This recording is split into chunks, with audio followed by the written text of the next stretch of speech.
सेठ की खांसी।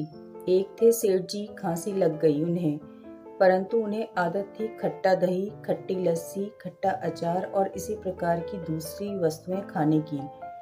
जिस वैद्य जी के पास जाते वह कहता ये वस्तुएं खाना छोड़ दो, उसके बाद ही चिकित्सा हो सकती है।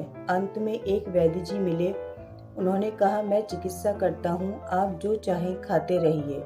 वैद्य जी ने औषधि दी, ये सेठ जी खट्टी वस्तुएं खाते रहे।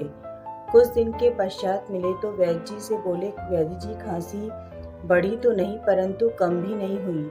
वैद्य जी ने कहा आप मेरी दवाई खाते रहिए, खट्टी चीजें भी खाते रहिए, इससे 3 लाभ होंगे। सेठ जी ने पूछा कौन कौन से? वैद्य जी बोले पहला यह कि घर में चोरी नहीं होगी, दूसरा यह कि कुत्ता भी नहीं काटेगा, तीसरा यह कि बुढ़ापा कभी नहीं आएगा।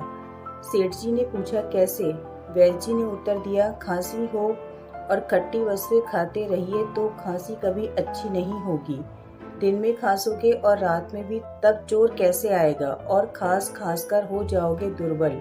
लाठी के बगैर उठा नहीं जाएगा, चला नहीं जाएगा, हर समय हाथ में लाठी रहेगी तो कुत्ता कैसे काटेगा और दुर्बलता के बगैर मर जाओगे यौवन में ही, तब बुढ़ापा आएगा कैसे। सेठ जी को बात समझ आ गई।